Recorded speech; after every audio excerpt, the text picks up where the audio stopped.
Power Talks, empowering you through the voice of truth with your host, Dr. Joel Hunter.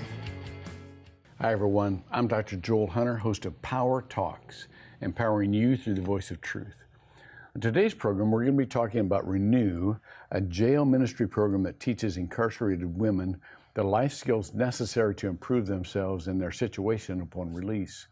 Our panelists are Dr. Gretchen Kerr, the founder and social justice consultant at Courageous Solutions and the ReNEW program, Lucy Price, a teacher and part-time ReNEW volunteer team, and Iris Nasser, who has been benefited by ReNEW, and they will give us a glimpse into some of the challenges and opportunities that incarcerated women have for successful reentry. Oh, that was a lot, wasn't it? I'm tired talking. Now I want you to talk. Dr. Kerr, let me start with you. You created this program. What was your vision for the program and why did you create it?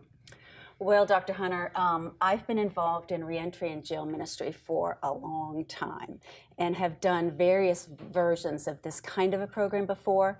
But what I've learned was we really need to have an empowerment program for women. Mm-hmm. And so ReNEW really focuses on empowering women through classes, through education, through encouragement, and through really providing hope. What I found with working with a lot of the women, they've been beaten down, people have told them they're no good, they've had trauma and tragedy in their lives. And so when we as volunteers go in and help them learn some of these different skills, you can see a whole, just their whole demeanor starts to change. And I think we'll hear from Iris, who can tell you a little bit more about that. But so we do a 7-week program in Seminole County Jail.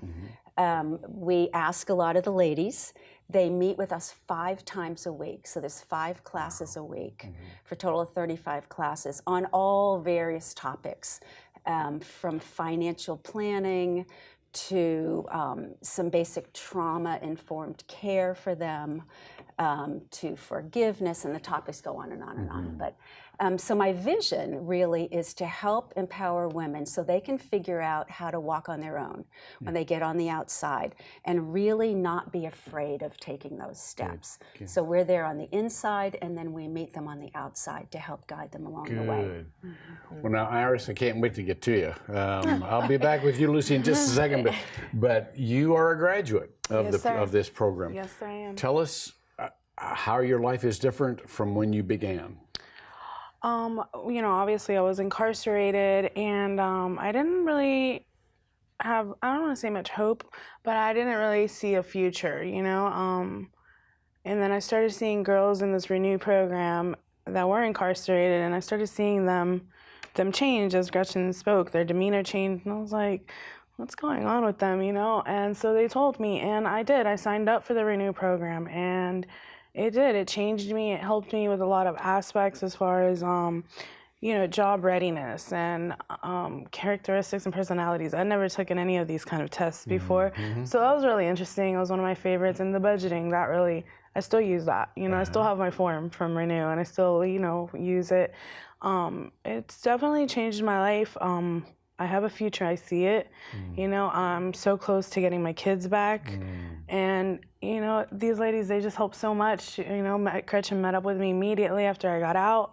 It was kind of a surprise to me getting out, so I wasn't prepared completely. Gretchen was there for me, as well as the ladies. My navigator was basically Gretchen. That's who I kept in constant contact. But, it's so awesome. I recommend it. Could you give us, I'm sorry to interrupt, but I'm so curious, and I know that people who are listening are curious too. Give us a little picture of your life before you were incarcerated this last time. Okay, so I'm an addict. I've actually got 11 months clean yesterday. Wonderful. Yes, I get my year next month. Addict of? Heroin and meth. Okay. Yes, IV user. Wow. And, my life, it was chaotic. It was definitely chaotic. You never knew what was going to happen. Everybody I hung out with obviously did all the same things. I've stayed in houses, with no power. I mean, I survived, you Yeah, know, so I'm yeah, definitely a fighter yeah. because it's not that easy. Yeah. I lost my kids. I have 4 kids. My oldest 2, I gave my mom temporary custody of. They're 10 now. She still has them. And my youngest 2, DCF took them. They'll be 3. I have 2 sets of twins. So they'll be 3 in April. And next month, they're going to take the adoption off of my case plan to reunification. I'm going to start my overnight visits. And hopefully by the end of the year, they'll be with me. Gosh, you have to be so proud of yourself. You know, I actually in a really good am. sense, I in a really good am. sense, Yes, yeah. I really am. That is and so I do. I have an great. amazing support system. I live in a sober living house right now. So from the girls in my house, my family, the ladies from ReNEW. I mean, it's amazing. That's great. That is so cool, Lucy. What you know, volunteers are the backbone of every organization that really changes lives. Why do you do this? I mean, this is hard. This is hard work. It's hard to see people who have self-destructive patterns and to see in there, you know, the wonderful people that they really are. What do you? I would think people listening would go, "What do you get out of it?" So, what do you get out of it? Well, that is a really good question. I think initially it was something that I just thought I might enjoy doing. And one of the things I realized as I spent more time in with these lovely ladies, I have a firm belief that everybody is made in the image of God. And so by volunteering, by being with these ladies, I realized, wow, I get to see so many aspects of that image. In the ladies that we come into contact with. We call ourselves facilitators, not so much a teacher in there, because we are taking what Gretchen has put together and we are using it in such a way that sort of adapts to what each person in there might need at that moment. We follow the curriculum pretty closely, but it's really easy to have open conversations. I really enjoy getting to know the ladies that are in there, and it is amazing, isn't it, how quickly you can bond with the people that are in there. And we always have fun. We laugh about little things that happen, and so for me, volunteering is really just kind of coming alongside what God's already put in place. He's already doing a work in there, and for me to come in, or any volunteer to come in, we're just sort of joining in.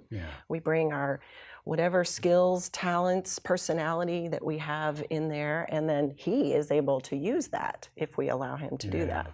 So one of the things you said really caught my ear, because you said, I really enjoy getting to know these ladies, which implies this is a real relationship. This is not just a this is not just a process that you go through, you know, to get better or to. This is an actual relationship, which is our faith, isn't it? I mean, that's what you know. God offers us a relationship, not just a bunch of religious stuff that you got to do to be good. Exactly. And so that's part of just the power of this.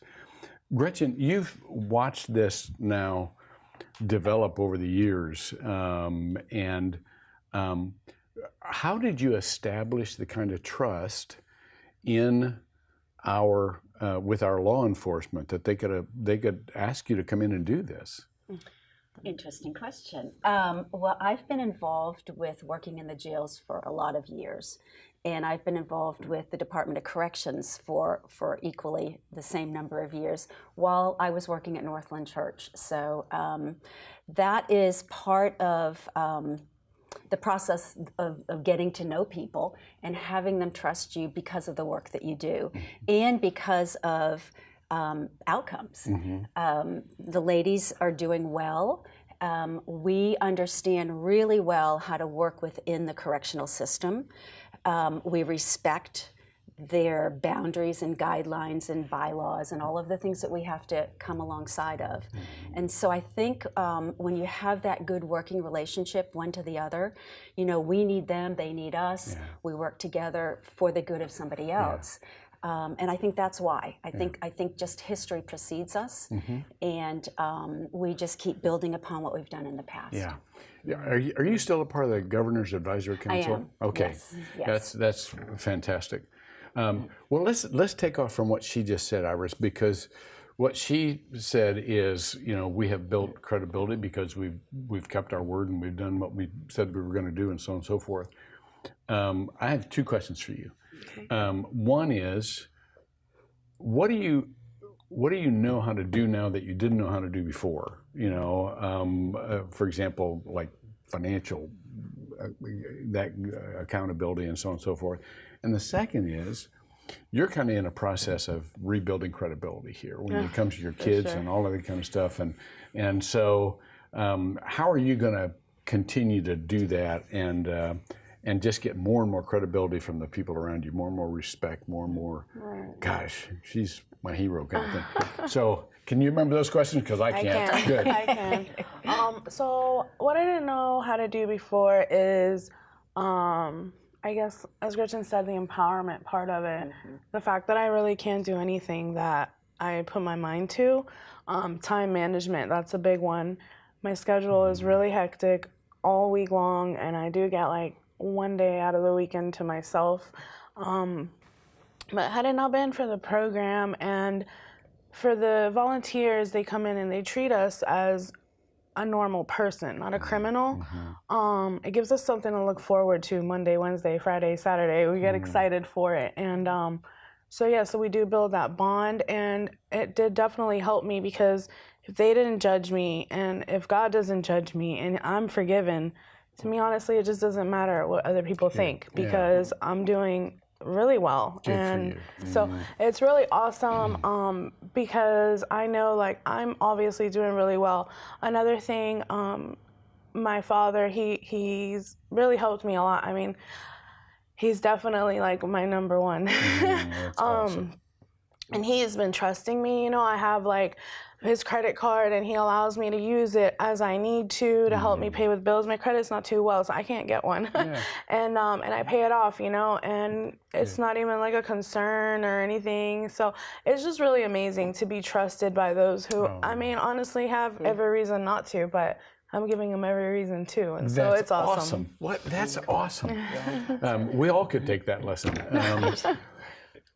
Lucy, Iris mentioned Celebrate Recovery, and there are programs that just help people rebuild their lives, because all of us wreck our lives in one way or the other, and all of us need a community, really, to help us get back, because we don't do this alone, any of us.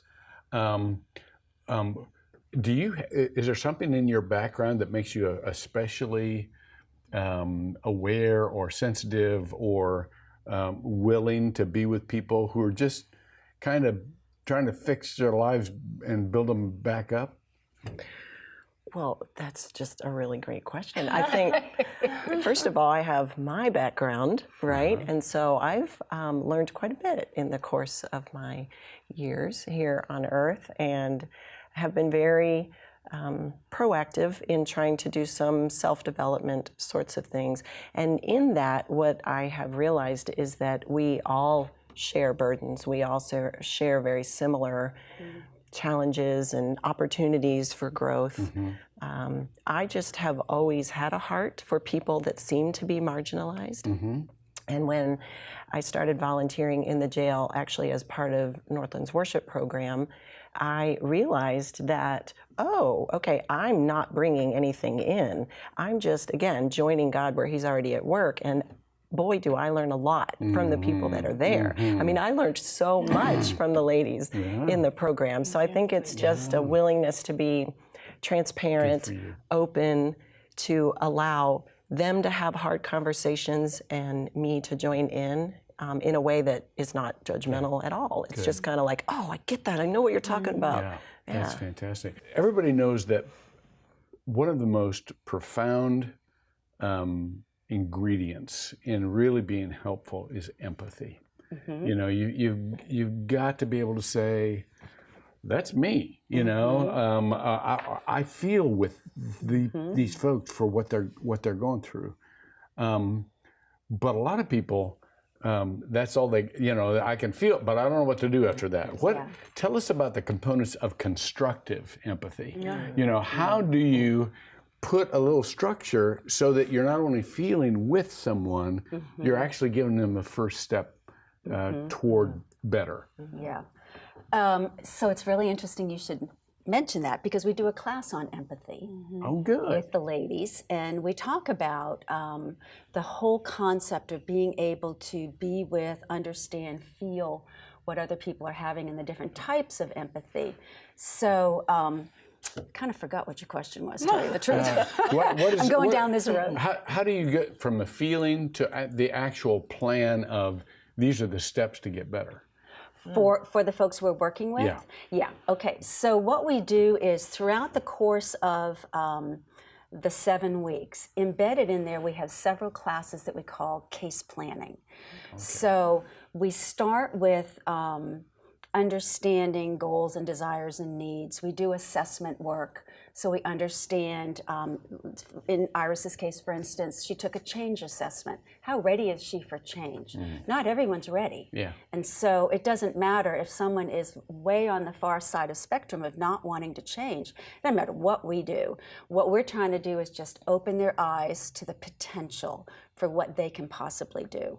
And so we move through the program, working on their case plan, developing what it is they want to do. And again, I hope you heard me say what they want to do. It has nothing to do with what we want to do. It has to be what they want to do.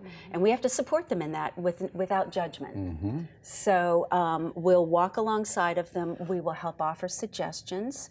We'll meet them when they get out. Some of them want to go on to career development. Some of them have a job or are looking for a job. So we have Christian Help we're involved with. Vicki comes in and does classes. We're involved with Career Source and Goodwill, depending on the need of the person. So jobs and empowerment thereof is really important. It's actually one of our outcomes. So an increase in earning power is what we measure in ReNEW to see how well the program is doing. Let's talk about that. Iris, we've talked about, you know, you wanted to get healthy and you wanted to get back with your kids. So we talked about kind of the personal side of it. Let's talk about the professional side. What did you decide you wanted to do professionally? I mean, what kind of job, what kind of field did you want to go into, that kind of thing? So honestly, I don't even know yet. Okay, all right, still developing. I'm actually really blessed. Where I work now, I've worked with them for about 3.5, 4 years, through my whole pregnancy, through my addiction. They did ask me to leave, you know, and they told me, get it together and you can come back, you know. So when I got out, I gave myself about a month to just, you know, settle back into the real world. And I'll never forget Gretchen. She was like, we don't want you to get a job. We want you to have a career. I was like, yeah, you know, so honestly, what I've been thinking about lately, and I work, you know, Monday through Friday. It's a telemarketing kind of, it has to do a lot with debt consolidation, things like that. But I have been thinking a lot about lately, my roommate, I live at a sober living house, and my roommate, she's in University of Phoenix. And I've been thinking about going back to school, possibly for accounting. Nobody knows that, so I guess everybody will now. That's something that I've been... Those of you in accounting firms, we have a candidate for you. Yes, I agree. So that's what I'm thinking, but that's long term. That's not right now. I have too much on my plate right now. I don't want to overwhelm myself, but it's definitely something to think about in the near future, because I always have Gretchen in the back of my head. We need to get you a career. We need to get you a career. That's great. We all live with those voices. Yeah, so. Most of us live with her voice still. I do. I really do. But she just really wants what is best for us. And, you know, whenever it's exciting to let her know the exciting things in my life, because she just gets so excited and she's like, I love this stuff, I love it. And it's awesome. It's really awesome. So good. It's definitely a motivator. Now, you said something that really made sense to me, and Lucy, I'm coming to you because she said, I don't want to be overwhelmed right now. I've got a lot on my plate, implying I've got to have boundaries here. If we're going to stay on something constructive, I need to know what I can do and what I can't do. At least not right now. As a volunteer who is immersed in a population that has it's a high need population. I'm not sure. I know a population is not high need, but a lot of crises, a lot of just background that is particularly traumatized and so on and so forth. How do you draw boundaries as a volunteer to say, I can't live their life for them, I can't rescue, I can't be their solution? How do you do that? That's a really good That's an amazing question. And Gretchen touched on it a little bit in the, again, setting boundaries, knowing what the facility, Seminole County Correctional Facility, their boundaries, so abiding by their rules. But also, and what Gretchen had touched on, is that it's their choice to be there.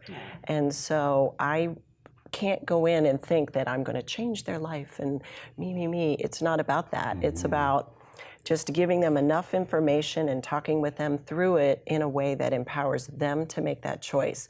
Boundaries are really important because, as I see my role, it is not to become a best friend. It's to be somebody there who's helping to share what God's already shared with me, to empower, because they have the choices that they can make, and that's not something I can do for them. But also understanding that there are healthy boundaries and unhealthy boundaries. And so healthy boundaries revolve around following these guidelines that are already set up. Good.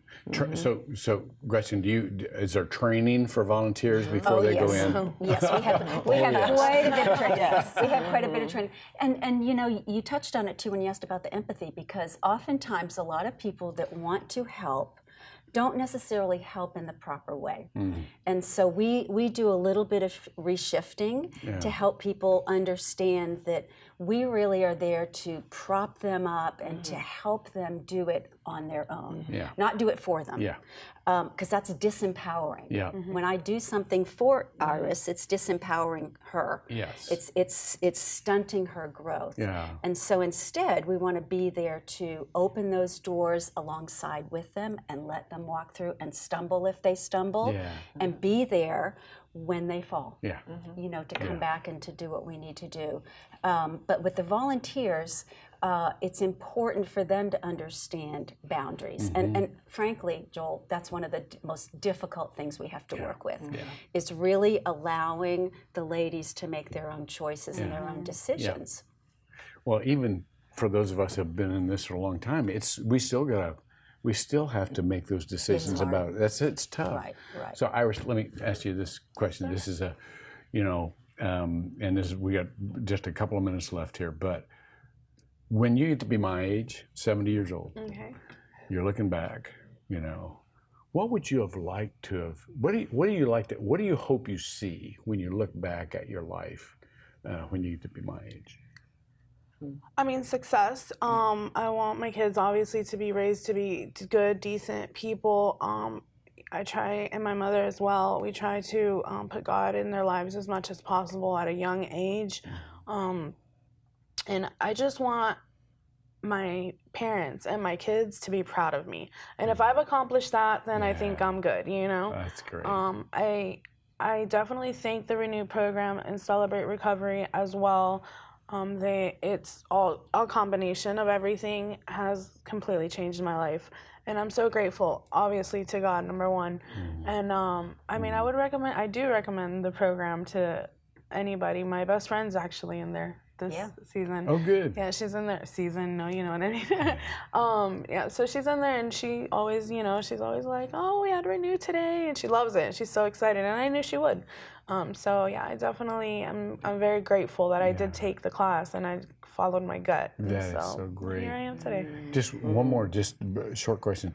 So, your best friend's still in the program, still incarcerated. Yes, Will you see her when she gets out? absolutely. I'll pick her up. Okay, April 24th. there you go. I will be there. All right, that's Yes. great. So it's good to have an experienced volunteer.